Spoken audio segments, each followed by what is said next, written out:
Buongiorno. I am Niccolò Bartolazzi from the Barony of the Cloughlands in the Middle Kingdom.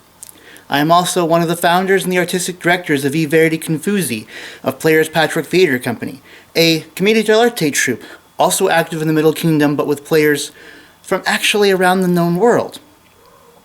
And for those of you who may not know, well, this class will be an introduction into the wonderful and amazing art that is Commedia dell'Arte. In short, and then we'll go into the details, Commedia is a theatrical art form born in the later decades of the 16th century in Renaissance Italy. It consists of having a troupe of professional actors, that means they were paid, who often performed in half-face masks that were constructed to represent stock characters that were archetypes and stereotypes of human nature. They would improvise both dialogue and action to brief outline scenarios, and using short playing gags called lazzi, they would become internationally famous. They employed the first women on stage, and they've had a lasting impact throughout history since. And speaking of foolish characters, you'll have to excuse me, there are kitties being very active all of a sudden in the background. They seem to have this habit whenever I pull out the camera and start talking. So, Commedia dell'Arte. You may have seen this at various SCA events. It has become a rather popular art form. You could say that we're in a renaissance for Commedia. And part of it is because it is very accessible in many factors. But where did it start? Well, there's not a full conclusive history of Commedia. There's plenty of competing theories. And in fact, chances are many of them have a little element of truth that all came together. So you may find in period, some scholars would claim that Commedia dell'Arte is a full heritage representing all the way back to the Roman comedies of Plautus and Terence and others. You could say that they would claim that it was a form of the Atellan farce, the Atellana fabulae. This is probably not true. This is probably just bragging in period to make them sound good. But what is true is that it's very similar to that art form. You can find in a lot of Roman comedies some stock characters. And part of this is because those stock characters are universal. Part of it is because during the Renaissance there was a revival of interest in Rome. So the writers, Plautus, Terence, others, they came back. They were popular again and very influential on the art. So then you have an interest in Roman comedy, tragedy as well, but that's for a whole different class. So you have the archetypes and the patterns and the styles of Roman comedy which are coming back into play. So throughout much of the Renaissance, especially into the 16th century, you had a lot of Italian playwrights who were trying to write plays in the style of Roman comedies. And these playwrights, these were usually scripted, especially in the early part of the century. But if they were writing a comedy, they would need people who knew how to do comedic timing. So what you'd often get is a rather rich and powerful writer. These were rich merchants, these were leaders, these were political figures, sometimes these were even members of the church. They could be cardinals, people eligible to become pope. They could also be nobility, dukes, counts, doges of towns. They would throw parties, lavish parties, invite all of their rich and wealthy friends. And they'd want entertainment, which of course would include music and dancing, but they'd also want to put on plays. So at these wealthy parties, they'd wish to put on some sort of production to entertain the guests. And oftentimes the writers themselves, they would either pick the leading role, or they'd have one of their best friends or someone they were trying to favor take the leading role. But if you needed a comedic role, well, then you probably need somebody who knows comedic chops. And so they looked for people who had acting experience. And they would hire these actors for just one-shot gigs, and these actors would perform many of the comedic elements. And as time went on, these actors started feeling like they were getting a lot of experience with comedy, and they were getting paid for comedy. And so they started focusing on comedy, and you start seeing a possible rise for these early troupes, that they would band together to do comedy that people were obviously paying for. Another possible element that brought into Commedia was, with the rise of the merchant class, people wanted attention to your booth. Say, for example, you were selling some sort of vegetable in a stand in the marketplace. and you got somebody, maybe one of your own employees, who could shout and joyfully busk a crowd and gather people. Well, the fellow merchant across the way who's selling fruit, they want the attention. So they hire somebody even better. So the vegetable seller decides, well, then I'm going to hire a juggler. And the fruit seller says, I'm going to hire 2 jugglers. And the vegetable seller says, then I'll hire acrobats. And the fruit seller says, I'll hire a fencing demonstration. I'll hire dancers. I'll hire tumblers. I'll hire circus act. I'll hire actors. And that's when you start to see little skits performed. Skits that would encourage people to come in, watch the show, and then buy things. And some of this was even potentially staged as if it was the sort of the fake Montebank snake oil salesman, obviously with the inside joke about that, but they could even be selling the product. Now, these early scenes, they were not entirely what we would call commedia today, but they had a lot of influence because you often wound up with foolish antics. You had this straight man, funny man routine, which would become the first Zani, second Zani. Some of the archetypes for commedia may have been seen during this. There's some strong possible elements that would come in. So you have these various avenues. This desire to be influenced by Renaissance comedy. This actors getting experienced being paid to do comedy and wanting to embrace it more. And the merchants hiring people to joyfully, not tragedy, not drama, nothing serious, joyfully entertain the crowd. So eventually this would all come together and start to form what we call Commedia dell'Arte, which is not technically a term in period, it's post-period, but Commedia dell'Arte officially means comedy done by professionals, done by professional artisans. And in period, it could have potentially been called Commedia alla improviso, and we'll get to the improv elements of it, Commedia mercantile. I'm not necessarily great with the Italian pronunciation, but that's probably because they were hired actors who were sort of paid when they came. And that's our first distinction, which is also when we can sort of define the official known start date of commedia. Before then, most of the time that you had actors, they were paid as one gig. You just hired them for an event and they went on their way. But with the start of Commedia dell'Arte, these actors they'd form their own company, and they'd be together. You would pay the company, and the company would pay its employees, who happened to be the actors and performers and set crew and writers, etc.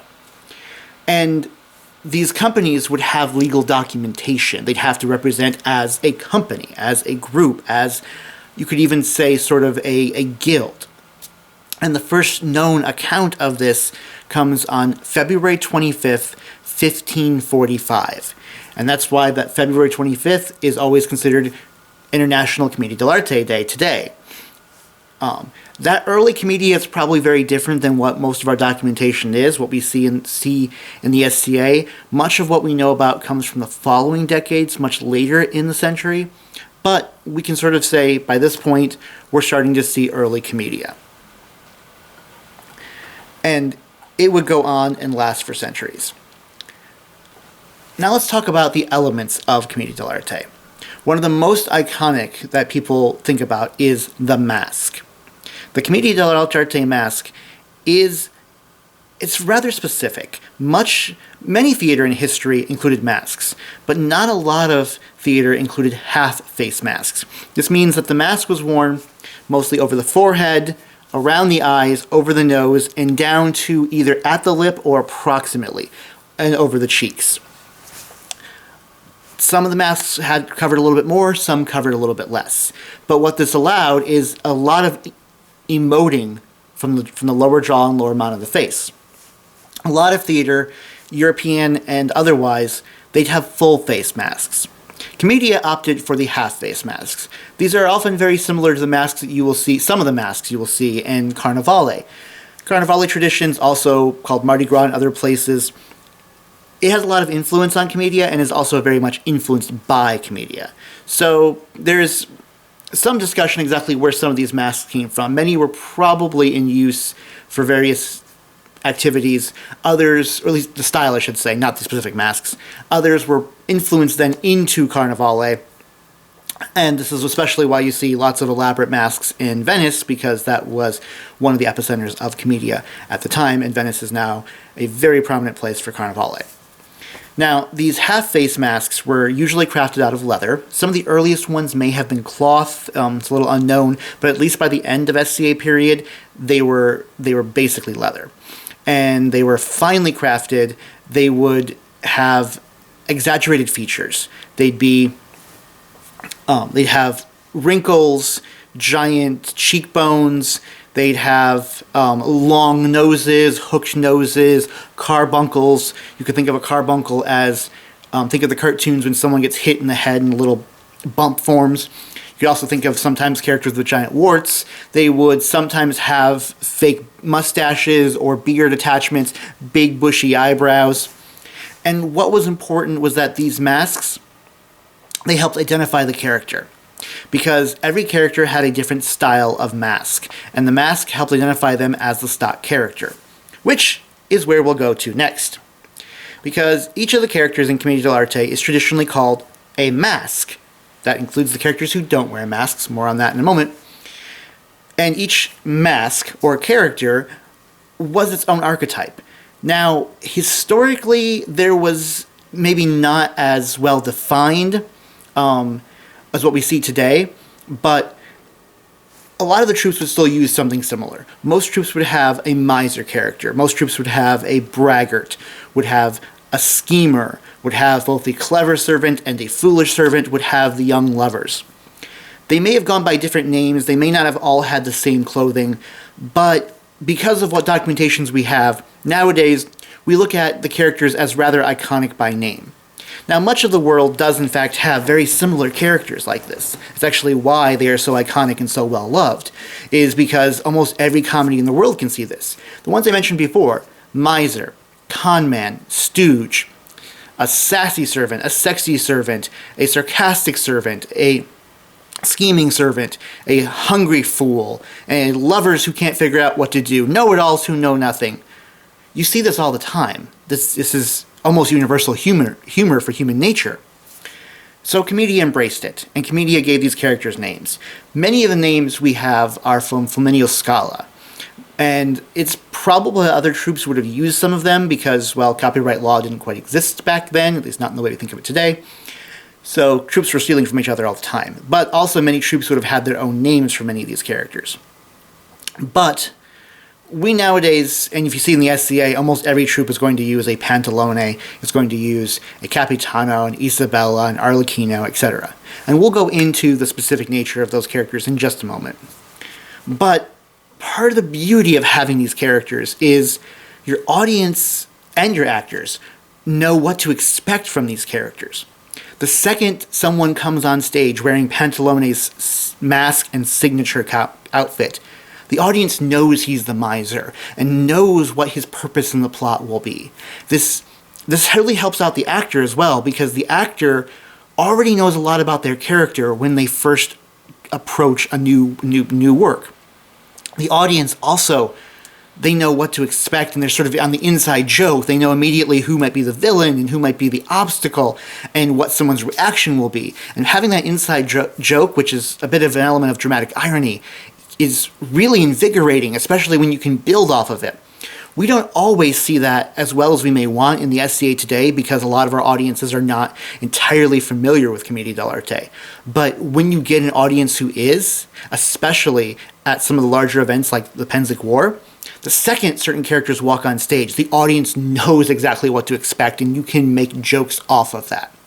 And as an actor, I can tell you, it's beautiful to be able to rehearse a character and not just finish a production a month and a half later and never see that character again, but be able to build off that character for years. And that's what happened also in historical Commedia troupes. There were actors who played the same character for decades, refining and improving the role. And to me, that personally is one of the powers of Commedia dell'Arte. I never would have thought I was an actor until I got into this art form. And I've seen that from other people too, is it lets us focus on a character for such a long period of time and make them so great. Now, we are going to talk about the characters, but I wish to give a caveat. I will talk about the characters in some detail, but I wish to make sure you understand that some of what I will say is some of the influence that Iveri Confusi has in these characters. I will try to explain the historical nature, but also explain how we, as a modern troupe in the SCA, how we also help define them. And I think, whereas some of this may not be historical, so I wish to make sure that you all know that, it is an interesting alternate viewpoint of historical that it's helped us for modern productions. So, Commedia dell'Arte characters can be broken down in several categories. You have your vecchi, who are your old men, and they're usually the heads of household. Your zani, who are the servants, and there's a variety of them. Your servetta, who are the female servants, the maids. Your lovers, and your fighters, who have some overlap. And then a bit of collection of other characters. This can take a long time to go through, so I'll try to be quick on it. First up for the vecchi, the old men, is Pantalone. Il Signor Magnifico. Pantalone he's usually one of the central characters of Commedia. He is the patriarch of one of the households.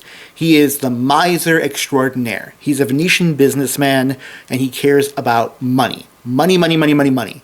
That his primary purpose is to obtain money or attain influence to make money and to never lose or spend money, but still be seen as a powerful, rich figure. His quest for money is usually a driving factor in the plot for both himself and for the romantic entanglements that he wants of his children. His typical clothing is red and black, with a long black robe in sort of Venetian style. He often wears a hat that kind of looks like a fez or can be called a fez, also in red. And he is considered wearing Venetian slippers. His pants would eventually become the pantaloons that we know, and that's actually where the name comes from. On the opposite side, we have often the second vecchi of the other household, because Commedia usually has two households, is Il Dottore, who has a variety of names. The one most commonly used is Dottore Graziano. Wow, I usually get that better. Dottore claims to be having an education from the University of Bologna. The Dottore is Italian for doctor, so he claims that he has a doctorate. This is often in law, but it could be in anything the plot needs. Or even if he doesn't actually claim to have that, they'll still go to him because he claims he's an expert. Is he? Almost definitely not. Even if he is properly educated, he probably is going to get it wrong because he wasn't paying enough attention or he's become a bit addled. He will still act like he knows it all, and some characters will come to him for advice, but he will probably know nothing. He is considered to be a bit more gluttonous than Pantalone. He enjoys good food and good wine.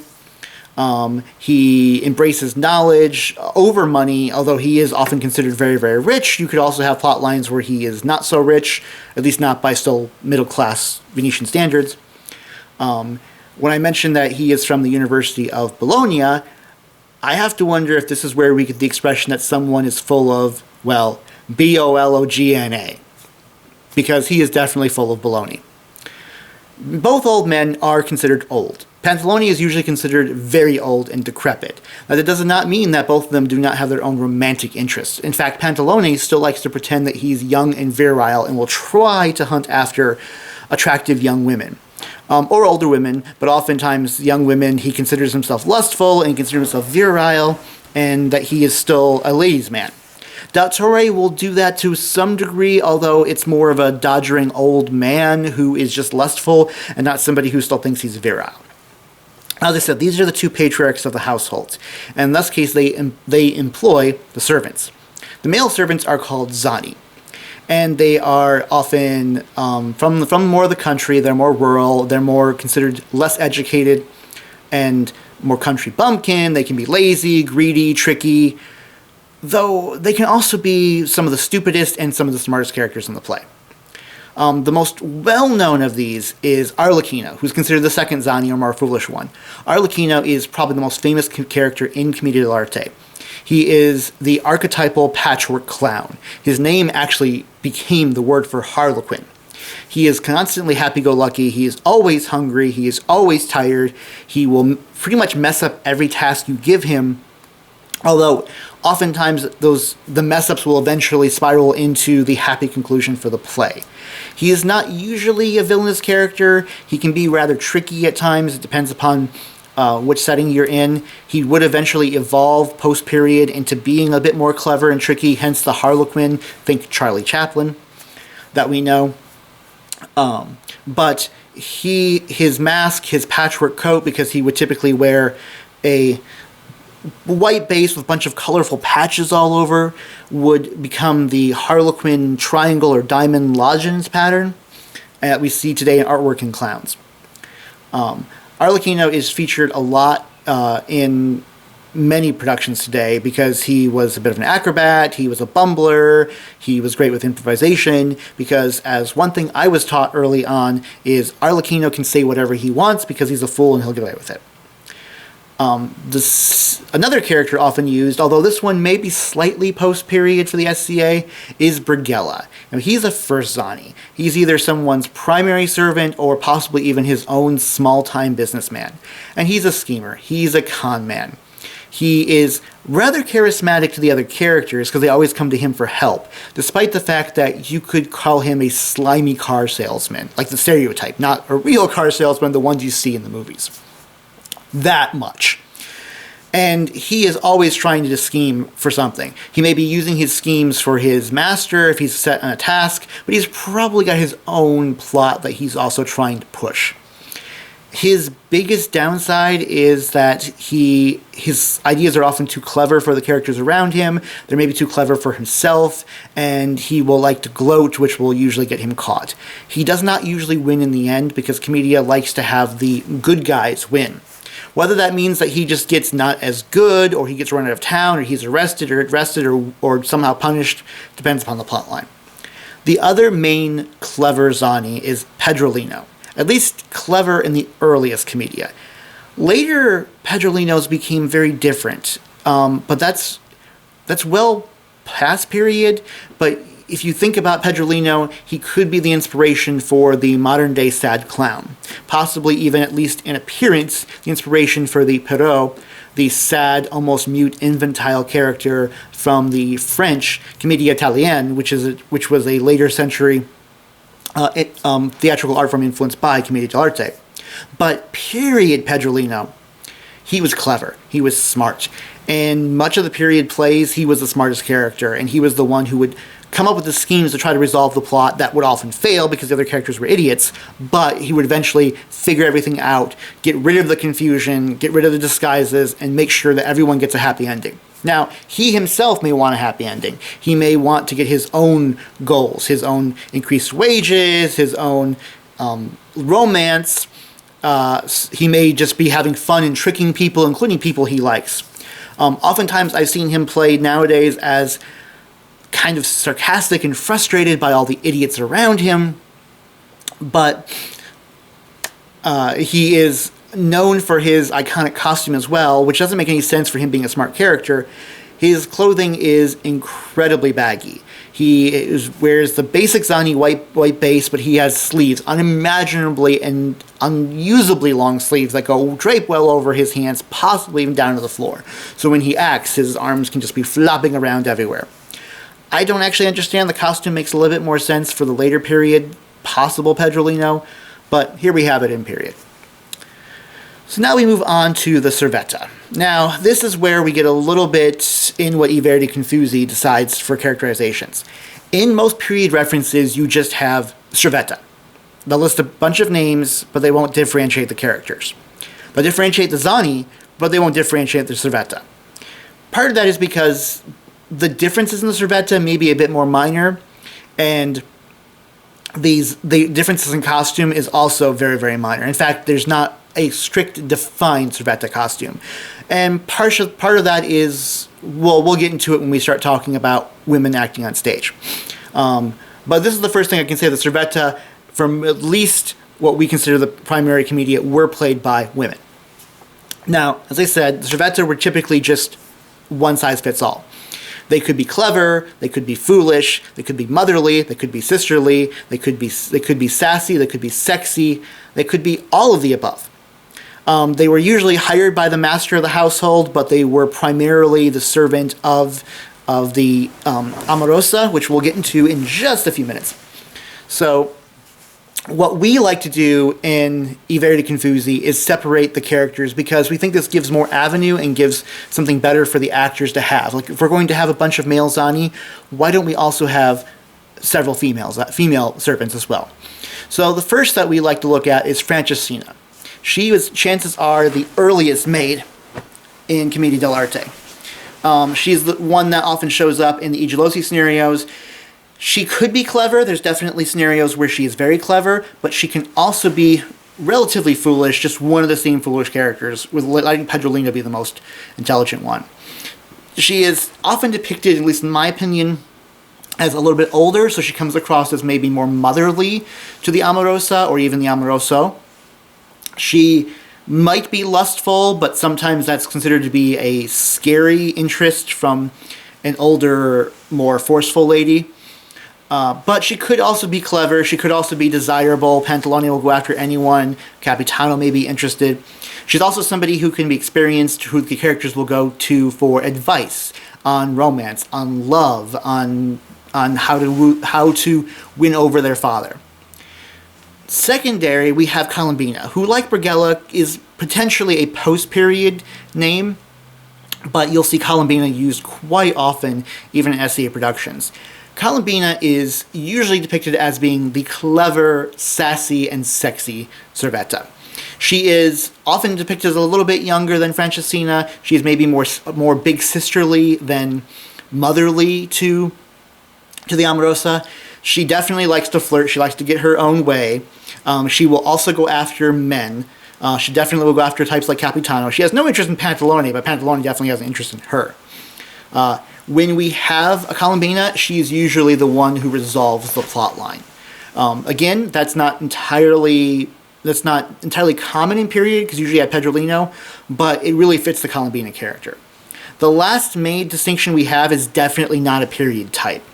But I'm going to say that if Sebastiani, the greatest Commedia dell'Arte troupe in the entire world, that's their full title right there. If they can use Smeraldina, then I'm going to say that it's pseudo-period enough for our interests.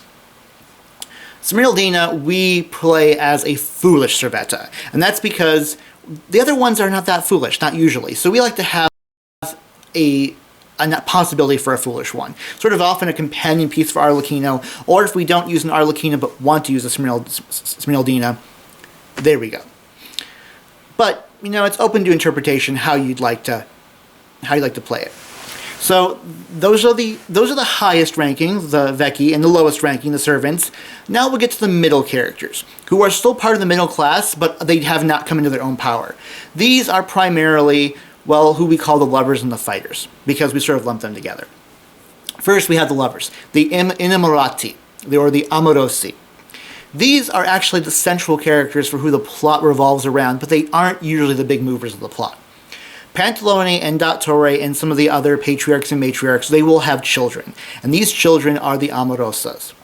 Now, there are occasional characters who are an amoroso or amorosa who are from outside the family, when they still fall in this category. So they are middle class usually, whether they are rich middle class or poor middle class, they're still middle class, but they haven't come into their own. They aren't married yet, they're still living in their parents' home, they're still reliant on their parents' allowance, permission to education, arrangements for marriage, business, etc. That's the problem. They want to be adults, they feel they're ready to be adults, but they're being pushed by their parents.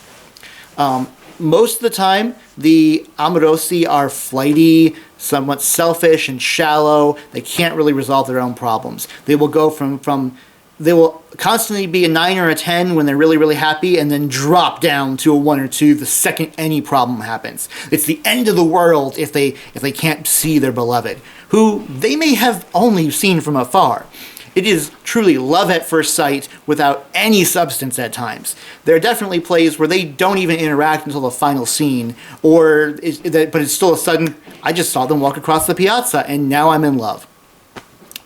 trying to get them into the love they want or trying to push them into romantic entanglements they don't want is the core of every Commedia play.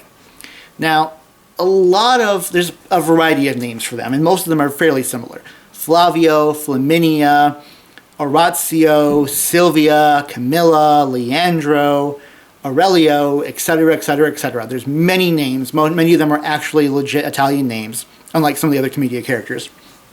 But a few of them we like to bring out. Now, you won't necessarily see this in a lot of Commedia troupes today, but we have a few reasons for why we do it this way. First off is we have Isabella. Now, we consider the Isabella to be the prima donna innamorata. She is a slightly more clever, possibly very clever. She sometimes, when we don't have, say, a Columbina, she will come up with her own schemes and work to resolve the plot. And this is because we are embracing her namesake that she was named after, Isabella Canali Andreini, who is the most famous Commedia dell'Arte actor of all time, at least historically. More on her later. But even in the Scala scenarios that were supposedly based on the I Gelosi plays, Isabella became more clever. She was the one who had the disguise schemes. She was the one who would try to enact her own plot, sometimes without any help. So we thought we should continue that tradition, and that's why our Isabellas are more clever, and they are the ones who often wind up in a disguise. Because Isabella disguising herself as a man named Fabrizio is actually a very common trope in Commedia dell'Arte. We have another clever, sometimes amorosa, although she could also be a patriarch of a household, a matriarch of a household, or a servetta, and that is Vittoria. Now, the name is period, and in fact, presumably named after Vittoria Piissimi, who is an earlier prima donna amorosa of I Gelosi, predating Isabella. I'll go a bit more into her as well, but we were inspired by I Scandali, another Commedia dell'Arte troupe in the Mid-Realm, to basically use Vittoria as more of a scheming, often a black widow. So she's intelligent and clever, but she is less about the romance, although she might have some fun on the way, and more about getting her own power base. So we reserve Vittoria for that. It's completely not a period reference, but it actually is inspired by a period supposed rivalry between the real-life actor Vittoria Piissimi and the real-life actor Isabella Andreini. When I say supposedly, it's because we don't know how accurate the rivalry was or if it was staged to just get attention. But we like to include those. The last character, who is not exactly a lover, although he can sometimes be portrayed as one, is Capitano. Il Capitano, which means the captain. In period, he had, like dell'Attore, he had a whole bunch of names, because like dell'Attore, Capitano is just a title and not a surname. Capitano Spavento is the most commonly used one because that's also from the Flaminio Scala scenarios. But there's a variety of names. And part of the idea is also that Capitano's name might be fake and that he will add on to his name. Like, the Spavento was technically the short form of Capitano Spavento della Valle Infernale. Capitano from the Valley of Hell. Or the captain from the Valley of Hell. Because he was bragging about that. And that's who he is. He's a braggart. He will boast about everything about himself. He's the greatest fighter, he's the greatest swordsman, he's the strongest man, he's the most handsome man, he's defeated entire armies by himself. He is rich, he is powerful, he is famous, he is well-loved everywhere he goes.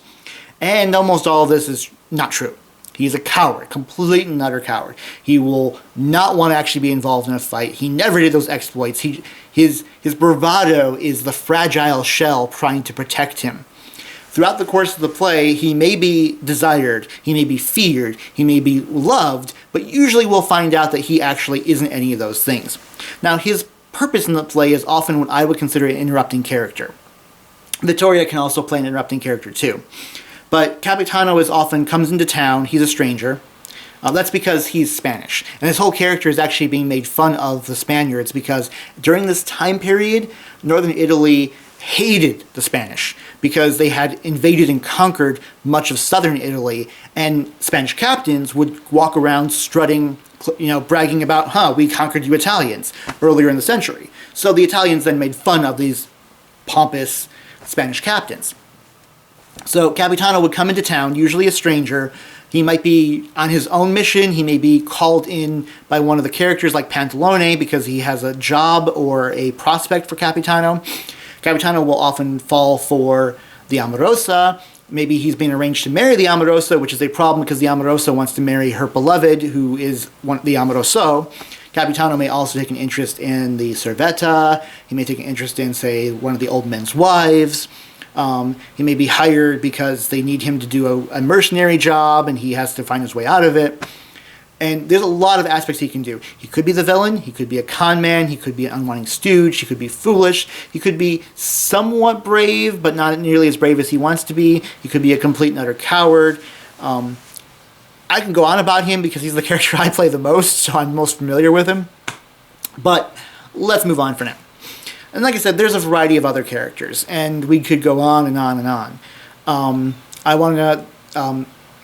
I'm going to try to link to, or you can email me, I'll give you at to the end of the video, my handout about this, which has more details about these characters. But going quickly, we also have often seen Pulcinella, who is not usually seen with the likes of Pantalone and Arlecchino, because Pulcinella is a Southern Commedia character who is, again, potentially later period. He's the Hunchback. He is Punch. He became Punch from Punch and Judy from the puppet shows. He's conniving and snide and violent and would go up and down for his emotional levels. Fiorinetta is an experienced courtesan, often her own businesswoman. If there is a whole household of courtesans, she is the one in charge.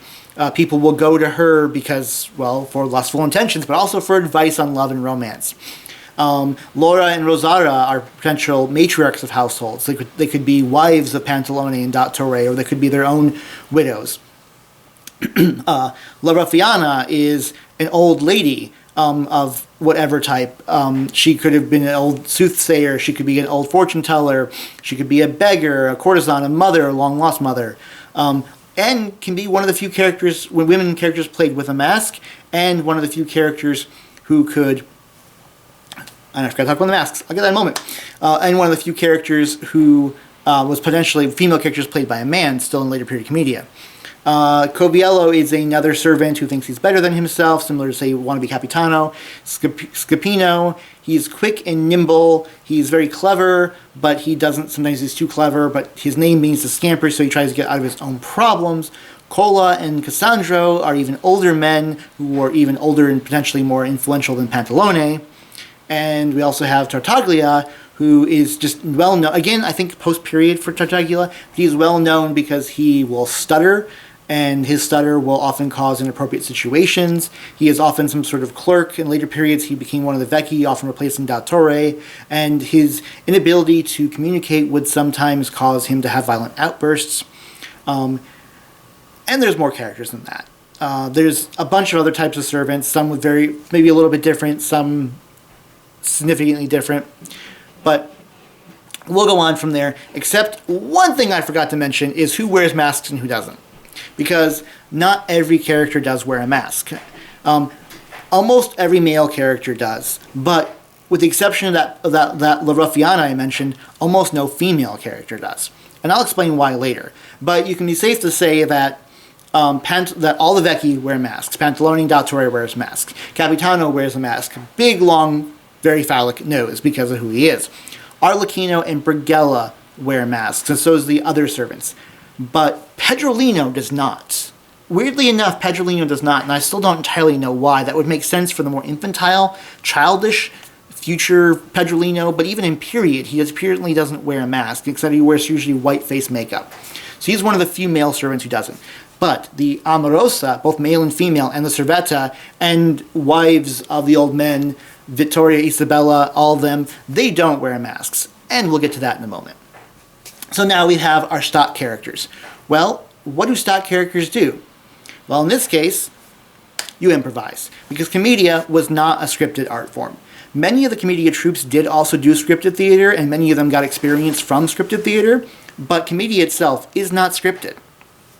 It is, at least the Commedia that we do, hence Commedia alla improviso, it is improvised. What would happen is the writers would write a brief outline that we call a scenario. Well, actually, they call the scenario. We get the word scenario from Commedia dell'Arte.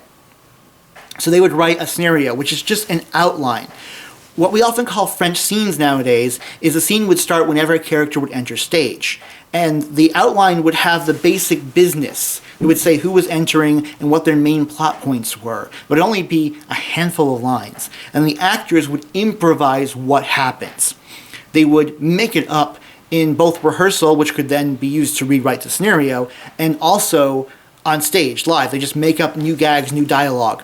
So they would know when they enter, what they do, and when they exit. But they would make up the rest. So it's not pure improv. It's not what you would see today for, say, a long-form improv troupe out of, say, Second City or Chicago I.O. or Who's Line or many of the other troupes out there, which is great. Great improv. Love it. There's a lot of overlap in the skill sets. But it's more semi-improvisational. It's, you know the general story, but you don't exactly know how you're going to get there. The way I like to describe that to new people is, say you have a funny story from your past that you and your best friend, one of those no blank there I was stories. You've told it together many, many times to everybody. You love telling that story. But you never wrote it down. You never memorized it. But you both sort of get each other's pattern. You know who's going to jump in at what point, and you know the general flow, but you're making up the words each time. And you might, as you go on, you might start to remember the really funny way you said it before, and maybe you're going to remember that and do it again. But you're still improvising it. Similarly, if you're telling, say, a joke story, you didn't necessarily write down the entire joke. You just remembered somebody said it at a party, and you're putting it through your head going, oh yeah, this story. That's a lot how this improvisation is. And to me, this is also very important because you find a lot of actors, a lot of potential actors who don't want to memorize a script or don't feel they can or they have the time, but they can memorize the story and then make up the action on the spot. And other people who are scared to do improvisation, this is a crutch for them because there's a guideline. With a lot of straight-form improv, you don't know where the scene's going to go. You don't know how you're going to end it. You don't know what the jokes may be. But with this one, you do. You know how it goes, and the jokes are heavily written in advance, or you're practiced in rehearsal. So this has been a brilliant form for myself and other people to learn how to do acting. And it does save a lot of time, which is very important in the SCA when none of us really have that much time to dedicate to a whole art form. Don't get me wrong. Scripted theater is great. We need more of it in the SCA. But if you don't have time or interest or skill set, you have some improvisational Commedia dell'Arte. Now, why do they improvise in period? Well, part of it was because it keeps comedy alive. They had that skill set. They were just sort of jumping on it. Sometimes they were probably given a script that from one of those rich merchants I mentioned throwing the party. They were given a script that just said, do something funny here. So they had to make it up. When you're busking in the street, you have to keep it live. You have to keep it ad lib. You just got to improvise. So that improvisational nature was really, really coming down heavy for them. But also, this got through a lot of censorship problems because at the time, you needed physical proof to censor. You needed to see some documentable evidence. So if there was considered to be a script that was too bawdy, too scandalous, well, then the censor could come in and rule against them. But if you had no script because it's a scenario and you didn't write down the naughty things in the scenario, well, you can't be censored then. So they got away with a lot of stuff. And why do you want to be scandalous? Because scandalous is profitable. As I said, I call this a scenario. And the reason why is because it was pinned to the back of the scenery. And that's actually where we get the word scenario from. Now, there are other terms that you can use for short forms, like argumento is sort of the concept of the play. But when we're talking about the full written out outline, that's your scenario. Most Commedia dell'Arte scenarios follow a very, very similar pattern. You have your two old vecchi who are neighbors, and they are often the fathers to the amorosi. The vecchi have goals for who the amorosi should marry, should romance for whatever reason. The goals of either I want you to marry this person or I don't want you to marry this person. The amorosi, the lovers, they have their own goals for who they want to marry. So both sides try to enlist the servants, occasionally the same servants, to help out, to help either ruin the old men's plans, to help enable the old men's plans, to help get the other characters together. The servants will often mess things up. They'll get something wrong, or the lovers will mess things up because they're also foolish. Characters from outside the family, like Capitano, will complicate matters, often as an unsuitable suitor, a romantic rival, etc., etc. There's 3 acts which have a lot of unity. Each act is usually self-contained, as if it's in real time, with a minor gap between each act, so the entire action will take place over a few hours or possibly most of a day. But after 3 acts with lots of confusion, possibly disguises, possibly cross-dressing, mistaken identity, slapstick, physical comedy, etc., it will end in a big spectacle where everything will be revealed, and all the good that we want to happen will happen. The lovers will get to have the love affairs they want. The old men will come to accept it or get some sort of reward. The villains will be chased out or somehow punished. Now, there is, in addition to the improv, there is some slightly more scripted material. Now, these are called lazzi, or singular lazzo. Now, these basically just translates into comedic stage business. And there's a variety of lazzi. You will see them in almost every production, but you may not always realize that they're there. If you think about lots of comedy even today, running gags that you will see either in one episode of a comedy, especially think of, say, the Warner Brother cartoons, Three Stooges, Gilligan's Island, Scooby-Doo. You'll see running gags, which sometimes appear time and time again in all their productions, and sometimes just happens a lot in a singular production. And these are lazzi. They could be verbal lazzi, like in our troupe's case, we have a few tagline words the audience chants along with us. They could be physical lazzi, the way a character moves, the way a character tumbles, the way a character picks up objects. They could be short scenes, how 2 lovers rube each other, how Arlecchino eats, physical gags like with props. Think of the ladder lazzi from a lot of classic comedies like Three Stooges again. Stuff like that. Some of these will show up in every play. Some of these will show up in just some of the plays. And many of these were, in fact, scripted. They were memorized. Some of them were full scenes on their own right, with dialogue and all that. How the lovers would romance each other, how Capitano would brag, Dottore going off on some subject and getting it wrong. But they could be memorized, and they could often be inserted into any production. Sometimes it's improvised. Sometimes an actor would just come on and start doing a lazzi. So this would help them sort of get through a scene. So that's the core nature of what Commedia dell'Arte is. As I said, it's stock characters wearing masks, doing improvisation, semi-improvisation to a scenario with some outlines, with some scripted lazzi, scripted gags.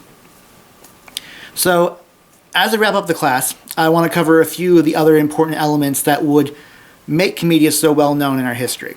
I mentioned that these were the first basically paid actors, but that also meant they became the first international celebrities, because very quickly, and including before the end of the 16th century, Commedia dell'Arte spread out of Italy. And not just the art form, but the actors themselves. Commedia troupes would travel. They traveled many times to France and Spain, but they also came to England, they went through Germany, they went to Poland. Post-period, they went to more places like Russia and Scandinavia. Commedia became well-known, and the actors themselves became well-known.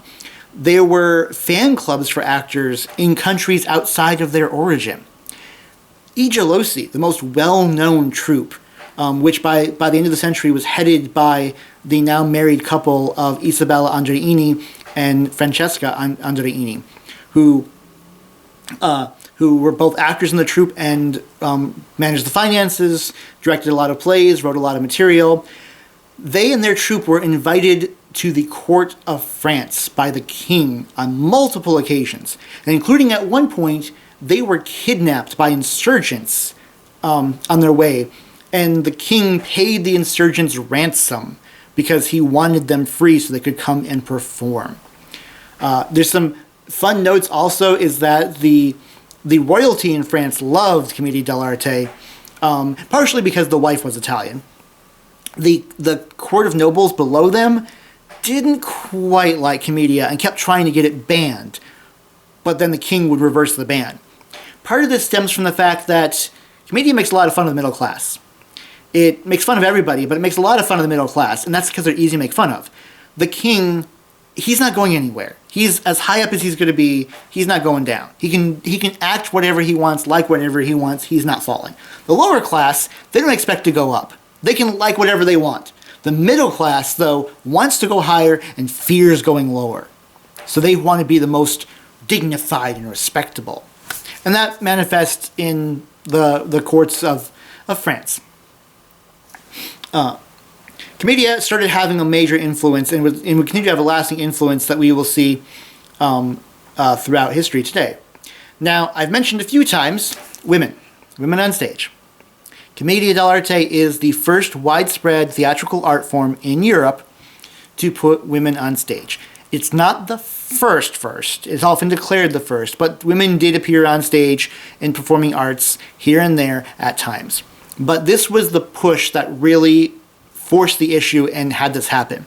And women were acting on stage for decades in Italy before the end of the 16th century. Now remember, the turn of the 16th and 17th century, the end of SCA period, we were all taught how Shakespeare's players were only men and young boys who were playing all the parts, including women. Decades after Italy cast women in plays. So, take that bit of trivia. Now, you could say that's progressive thinking, and that's, pro-equality, but it also does stem, of course, from sexism, because sex sells. Putting women on stage wasn't legal. It was scandalous.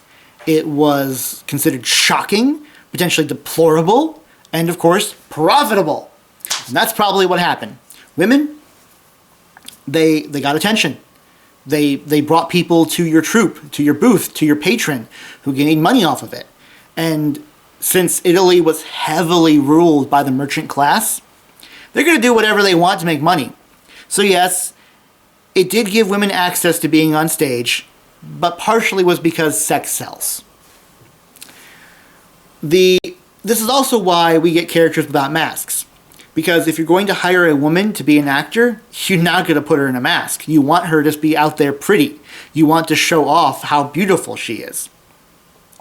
And before then, there were female characters in Commedia. In the earliest Commedia, you had female Zani called Zania.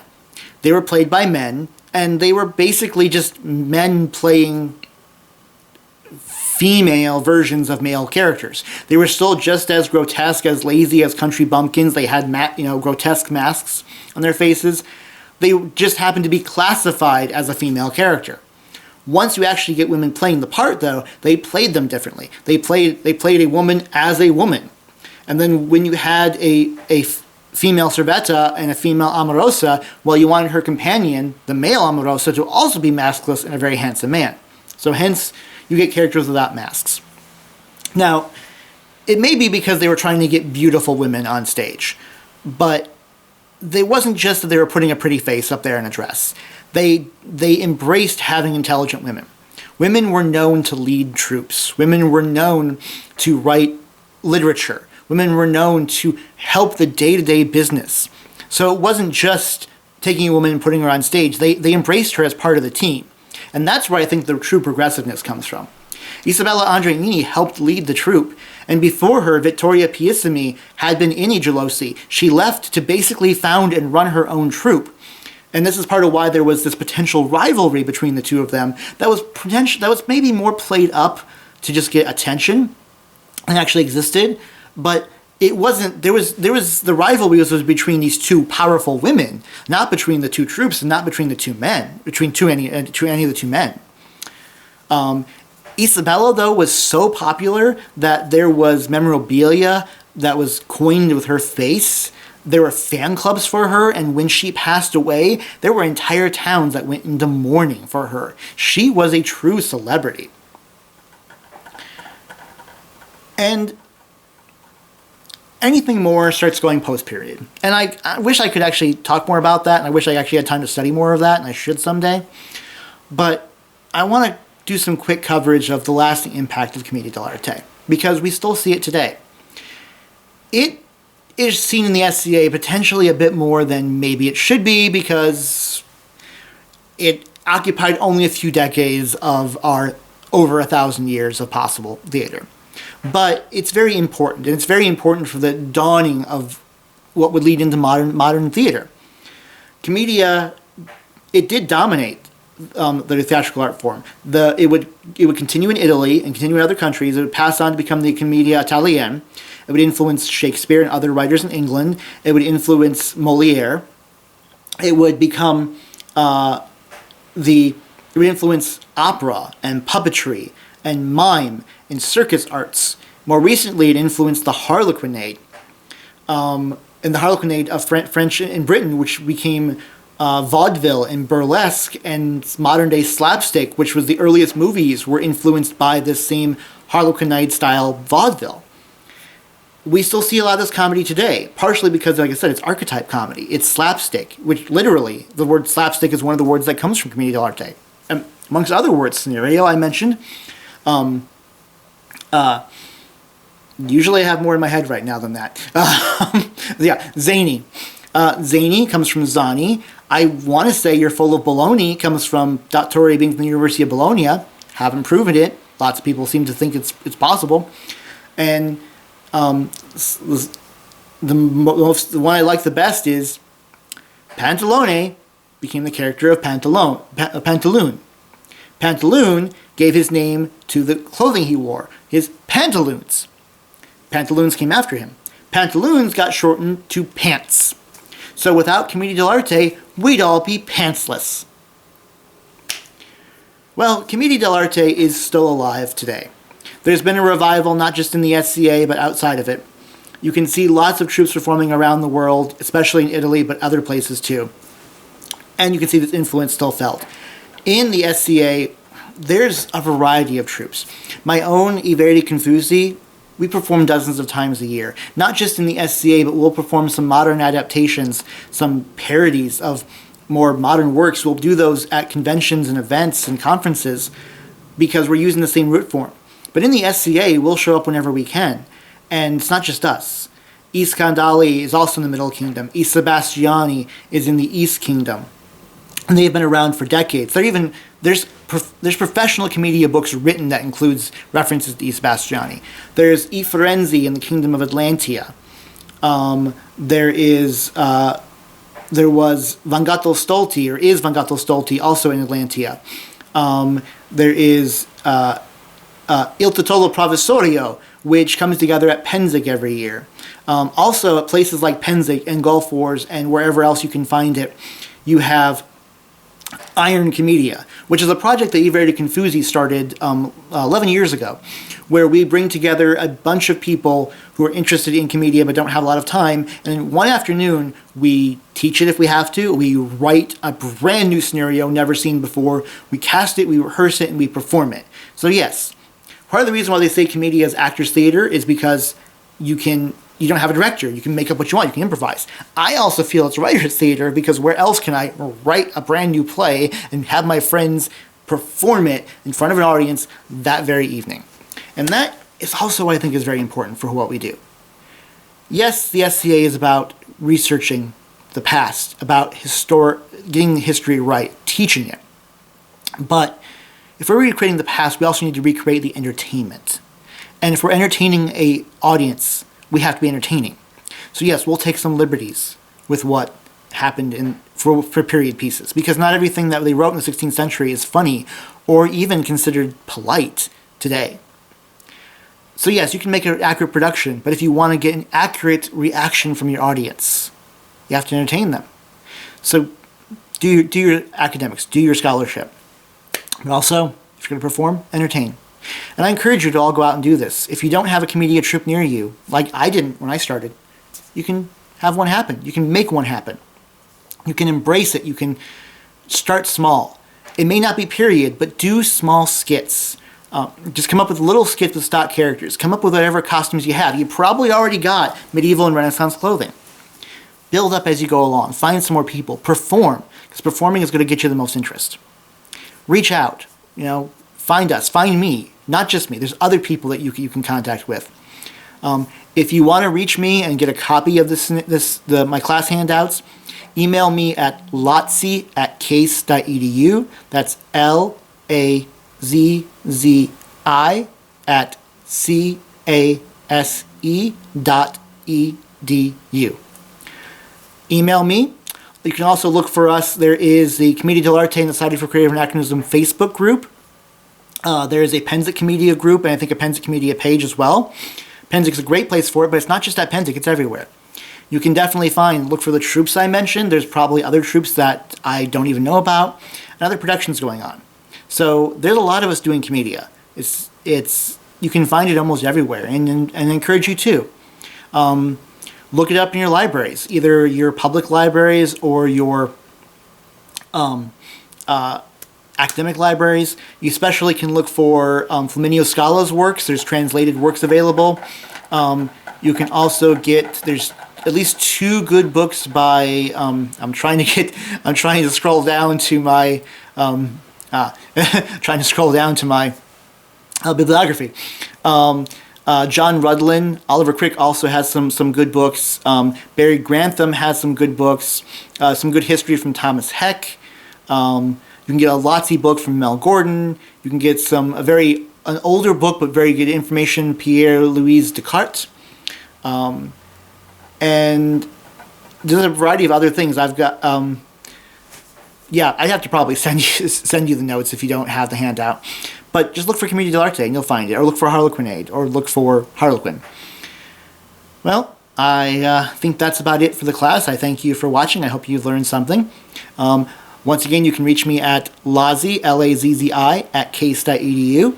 My name has been Niccolò Bartolazzi from the Barony of the Cleflands in the Middle Kingdom, founder and artistic director of I Verdi Confusi, aka the Confused Greenies of Players Patrick Theatre Company. And now that you know about Commedia dell'Arte, of course, it all makes sense now. Thank you and have a wonderful day. Molto grazie.